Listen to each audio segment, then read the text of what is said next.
નડિયાદમાં vascular અને થોરેસિક સર્જન એક યુવતીના શ્વાસ નળીમાં ફેલાયેલી કેન્સરની ગાંઠને બહાર કાઢી જીવ બચાવ્યો છે.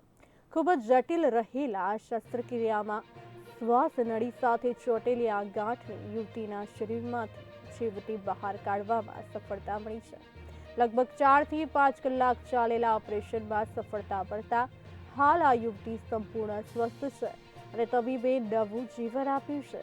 આ સમગ્ર ઓપરેશન ખર્ચ સરકારના આયુષ્યમાન કાર્ડ હેઠળ આવરી લેવાતા ગરીબ પરિવારમાં ખુશીની લહેર છવાઈ છે. અહીંયા આગળ અમે લોકો આખું અલગ ડિપાર્ટમેન્ટ છે જેમાં લોહીની નસો અને ફેફસાના ઓપરેશનો કરવામાં આવે છે અને આખા ગુજરાતના લોકો અહીંયા આગળ એનો લાભ લે છે.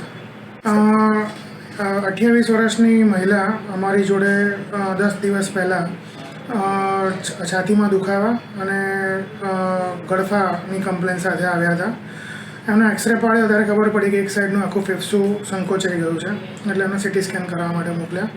સિટી સ્કેન કરાવ્યો ત્યારે ખબર પડી કે એમની જે ડાબા ફેફસાની જે શ્વાસ નળી છે એમાંથી એક કેન્સરની ગાંઠ ઉદ્ભવી છે અને એ જે ગાંઠ છે એ ડાબા ફેફસાની લોહીની નળી, ડાબા ફેફસાની શ્વાસ નળી અને જે મુખ્ય ધમની અને અન્નનળી એ બધાને ચોંટેલી ગાંઠ છે.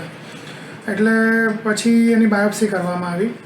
બાયોપ્સી ઇનકન્ક્લુઝિવ આવી, એટલે એવું ડિસાઇડ કરવામાં આવ્યું કે દર્દીની જે ગાંઠ છે એને ઓપરેશન કરીને એની બાયોપ્સી લેવામાં આવે અને જો શક્ય હોય તો ઓપરેશન કરીને આખી ગાંઠ આપણે કાઢી નાખવામાં આવે.